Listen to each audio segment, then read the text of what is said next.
Good evening, everybody. My administration has been closely monitoring the situation in Egypt, and I know that we will be learning more tomorrow when day breaks. As the situation continues to unfold, our first concern is preventing injury or loss of life. So I want to be very clear in calling upon the Egyptian authorities to refrain from any violence against peaceful protesters. The people of Egypt have rights that are universal. That includes the right to peaceful assembly and association, the right to free speech, and the ability to determine their own destiny. These are human rights, and the United States will stand up for them everywhere. I also call upon the Egyptian government to reverse the actions that they've taken to interfere with access to the Internet, the cell phone service, and to social networks that do so much to connect people in the 21st century. At the same time, those protesting in the streets have a responsibility to express themselves peacefully. Violence and destruction will not lead to the reforms that they seek.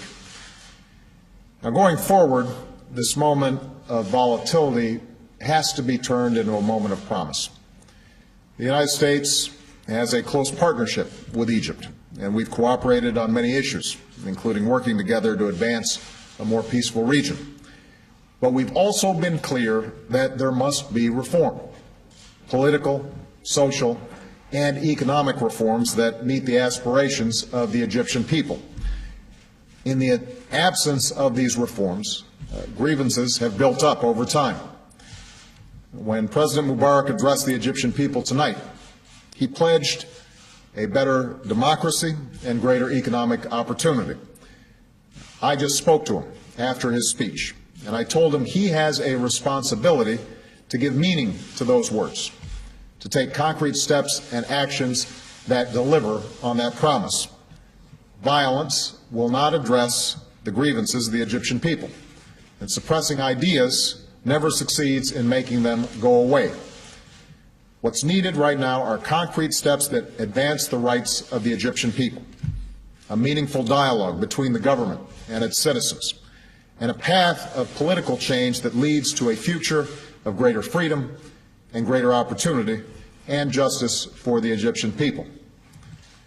Now, ultimately, the future of Egypt will be determined by the Egyptian people. And I believe that the Egyptian people want the same things that we all want: a better life for ourselves and our children, and a government that is fair and just and responsive. And put simply, the Egyptian people want a future that befits the heirs to a great and ancient civilization.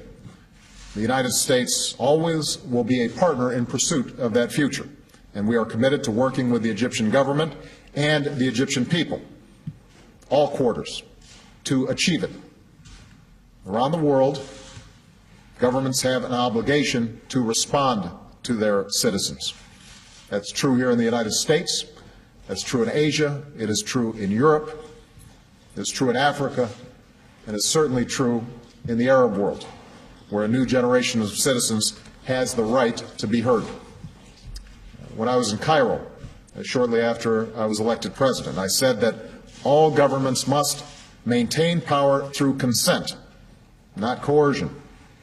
That is the single standard by which the people of Egypt will achieve the future they deserve. Surely there will be difficult days to come, but the United States will continue to stand up for the rights of the Egyptian people and work with their government in pursuit of a future that is more just, more free, and more hopeful. Thank you very much.